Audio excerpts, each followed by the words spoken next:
Hello and welcome to Miss Bailey's Daily Dose. Today we're going to be looking at chapter 5 of our Enchanted Wood book, which is called The Roundabout Land.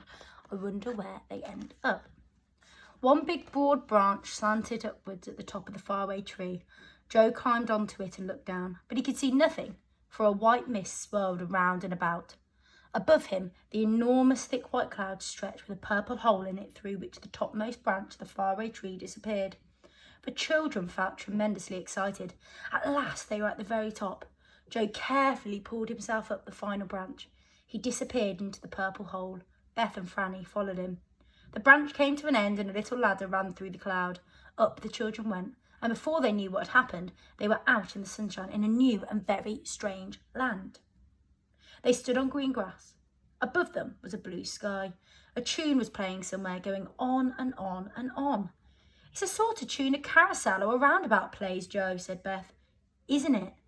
It was, and then suddenly, without any warning at all, the whole land began to swing round. The children almost fell over with the swing round beginning so suddenly. "What's happening?" said Beth, frightened. The children felt terribly dizzy, for trees, distant houses, hills and bushes began to move round. They too felt themselves moving, for the grass was going round as well. They looked for the hole in the cloud, but it had disappeared. "The whole land is going round and round like a roundabout," cried Joe, shutting his eyes with dizziness. "We've passed over the hole in the clouds. We don't know where the topmost branch of the faraway tree is now. It's somewhere beneath this land, but goodness knows where." "Joe, but how can we get back home again?" cried Frannie in a fright. "We'll have to ask someone for help," said Joe. The three began to walk away from the patch of green field in which they were standing. Beth noticed that they had been standing on a ring of grass that seemed darker than the grass around. She wondered why it was. But she had no time to say anything, for really it was dreadfully difficult to walk properly in a land that was going round and round like a proper carousel all the time. The music went on and on too, hurdy-gurdy, hurdy-gurdy. Joe wondered where it came from and where the machinery was that worked the strange roundabout land. Soon they met a tall man singing loudly from a book. Joe stopped him, but he went on singing. It was annoying. "Hey diddle ho diddle, round and round and round," shouted the man, whilst Joe tried to make himself heard. "How can we get away from this land?" Joe shouted. "Don't interrupt me. Hey diddle ho diddle," sang the man, and he beat time with his finger. Joe caught hold of the bony finger and shouted again. "Which is the way out of this land, and what land is it?" "Now you've made me lose my time," said the tall man crossly. "I shall have to begin my song again." "What is this land, please?" asked Frannie. "It's a roundabout land," said the tall man. "I should have thought anyone would have guessed that. You can't get away from it. It goes round and round always and only stops once in a blue moon." "There must have been a blue moon when we climbed into it," groaned Joe. "It certainly stopped then." The man went off singing loudly, "Hey diddle ho diddle, round and round and round." "Silly old round and round," said Frannie. "Really, we do seem to meet the most peculiar people." "What I'm worried about is getting home," said Beth. "Mother will be anxious if we're not back before long. What shall we do, Joe?" "Let's sit down under this tree and have a bit more to eat," said Joe. So they sat down and munched solemnly, hearing roundabout music going on all the time and watching the distant hills and trees swinging round against the sky. It was all very strange. Presently a pair of rabbits lolloped up and looked at the children. Frannie loved animals, and she threw a bit of cake to them. To her surprise, one of the rabbits picked up the cake in its paw and nibbled it like a monkey. "Thanks," said the rabbit. "It's a change from grass. Where do you come from? We haven't seen you before, and we thought we knew everyone here. Nobody new ever comes to Roundabout Land." "And nobody ever gets away," said the other rabbit, smiling at Frannie and holding out its paw for a bit of cake too. "Really?" said Beth in alarm. "Well, we are new to it, for we only came about an hour ago. We came up the faraway tree." "What?" cried both rabbits at once, flopping up their long ears in amazement. "Up the faraway tree, did you say? Goodness, you don't mean to say that's touching this land?" "Yes, it is," said Beth. "But I expect as this land is swinging round and round that the topmost branch might be almost anywhere underneath it. There's no way of finding out." "Oh yes, there is," said the first rabbit excitedly. "If we burrow down a little way and make a hole, we can see whereabouts the faraway tree is underneath, and we can wait for it to come round again when the land swings above it. Well, we came up from the tree just where the grass was darker than the rest, said Beth. I noticed that. Do you suppose that as the roundabout land swings round, it will come back to the same place again, and we could slip down the topmost branch? Of course, said the rabbits. We can easily burrow down that green patch of grass and wait for the land to turn around just over the tree again. Come on, quickly, there's no time to lose. All of them jumped up and sped off. Beth knew the way, and so did the rabbits. Soon they were back in the field where the ring of dark grass stood. There was no opening now, leading through a cloud down to the tree.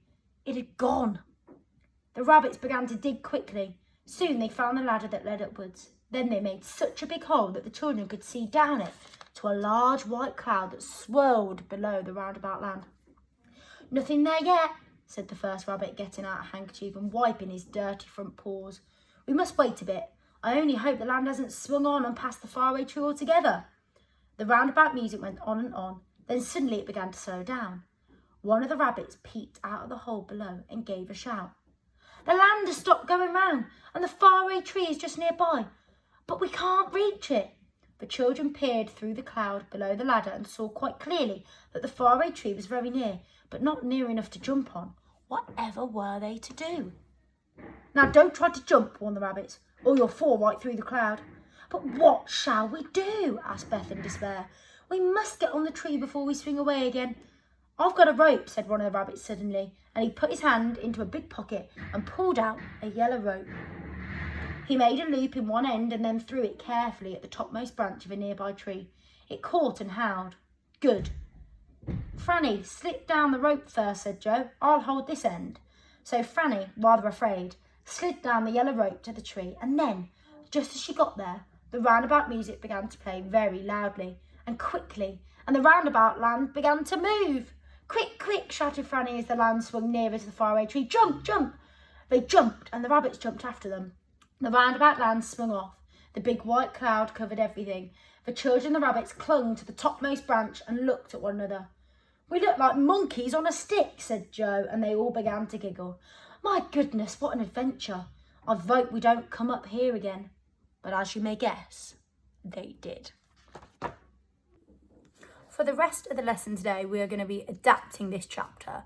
So just like last week when you were looking at your setting description, imagining you were Joe, Beth or Frannie, we're going to be adapting parts of this paragraph to make it for our land. So we're going to be using different features such as speech, adjectives, adverbs, and all that sort of language that's going to help us to adapt the chapter and make it even better. So I've got a PowerPoint that I'm going to turn the camera around to show you because, again, my room's being taken up, so I can't use my board. So, in chapter 5, The Roundabout Land, what is Joe, Beth and Frannie's problem in this chapter? What do they have to face? What stops them from getting back home? Well, it's the fact that the hole they came through has disappeared. The ladder has disappeared and they're stuck in this roundabout land that keeps going round and round and round. So if we're thinking about our land, I've decided that my land's going to be called Sleepy Land this time. And the problem, instead of them not being able to find the hole because the world's going round, in Sleepy Land, they keep falling asleep. So Joe, Beth and Frannie, every time they try and get back to the mirror that they come through, they fall back asleep and therefore they can't get down through the mirror and down the ladder back to the faraway tree. So you've got to decide in yours, what's the problem going to be? Is it that they can't find the mirror, they can't find the ladder, they can't find the portal? Is it that they've eaten so much chocolate in Chocolate World that they're so fat now that they can't walk back and they can't get there? They need to find someone who's going to help them, maybe help them hire a chocolate van to drive them there. Or maybe they're so ill and so sick that they have to be in the chocolate hospital and therefore they can't come back.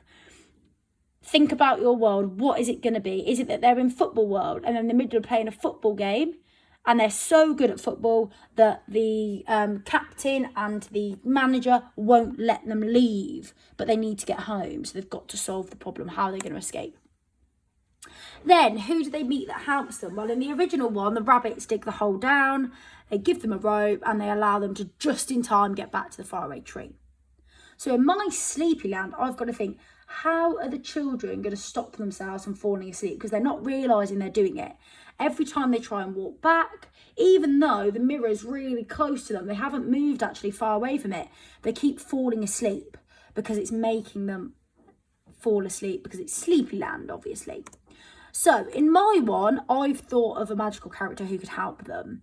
So I'm going to have a talking mole. So we know that rabbits live underground, but I'm going to have a mole that comes. And I was thinking, what's going to keep the children awake? Well, coffee keeps people awake if they feel tired.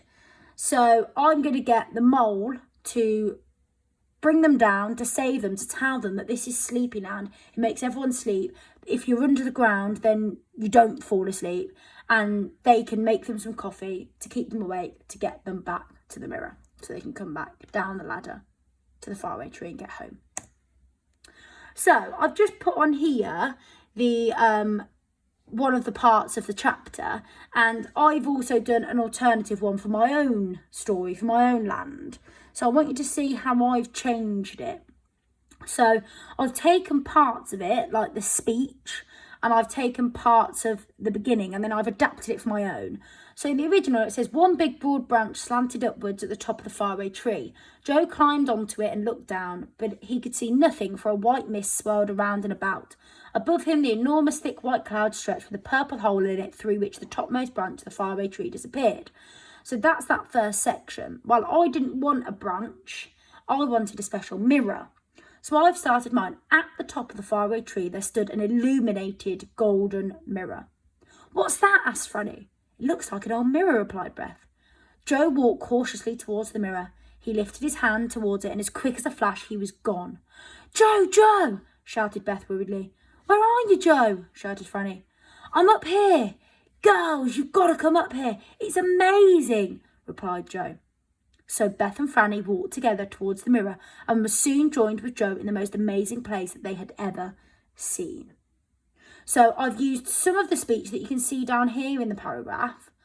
So it's a sort of tune, a carousel or a roundabout plays, Joe, said Beth, isn't it? So I've got lots of questioning, and I've changed the front bit, but I've used some of those elements. So, for example, I've said that Joe's the one that goes there first, just like it does in the roundabout land paragraph. I've said that the girls obviously go with him and he's saying to come with them. Then the next section. Where are we? Asked Beth, amazed. I'm not sure, replied Joe with a yawn. Everything around them was made from mattresses, pillows and blankets. The comfiest and softest mattresses, pillows and blankets that you could ever imagine. All three children picked a mattress and began to jump on it like a trampoline. They jumped so high that they could see above the clouds. This is so fun, screamed Beth. It may have been fun, but what the children didn't know was that they were in Sleepyland. What goes up must come down, and they were in trouble of falling asleep for the rest of eternity and being stuck forever. Joe collapsed on the mattress after bouncing for what seemed like a lifetime. I'm tired, yawned Joe again. His eyes began to get smaller and smaller until they were nearly completely shut. Joe, shouted Beth, you can't fall asleep. We have to get back home or Mum will be worried about where we've been all this time. Joe rubbed his eyes and slapped his face to wake himself up. Come on then, said Joe reluctantly. The children walked back towards where the mirror had been, however all was not as it seemed.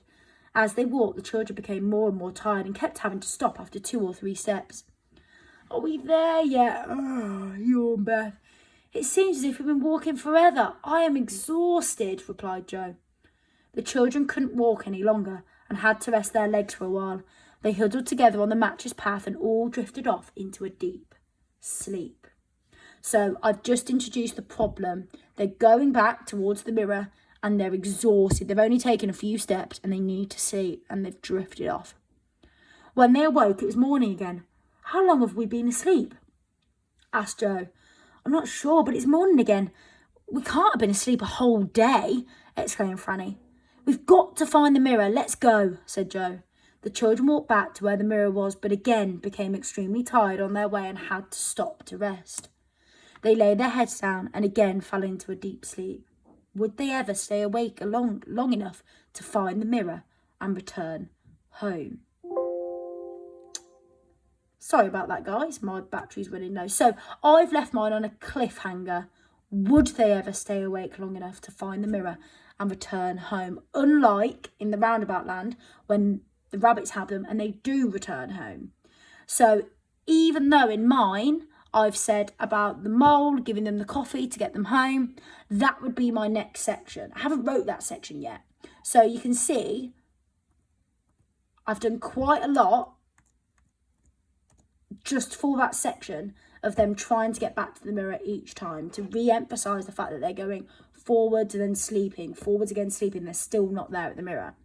So you can have a go now at seeing whether you can create and adapt this paragraph that I provided you with at home. It might be that you just change a few of the words and the land and how they're going to get there and a few bits of the speech, but see whether you can adapt it for your own land and your own story. And imagine that you're Joe, Beth or Frannie going to visit your land. What's the problem going to be? Why can't they get back to the mirror or back to the portal or back home? Who's going to help them? So I've left mine on a cliffhanger. I've not said about who's going to help them yet because I want to add suspense. But you might introduce the fact that in your one, if you're doing the same as me, Sleepyland, the mole grabs them, pulls them underneath the ground and says, right, you're in Sleepyland. If you stay up there, you're going to fall asleep every 3 minutes and you fall asleep for a full day. You'll never get back to the mirror. So we need to keep you awake. We need to get you some coffee. Or maybe it's that actually they don't get them coffee. They burrow underneath the mud until they get to the mirror and then they can escape. So think about how you're going to do it for your one.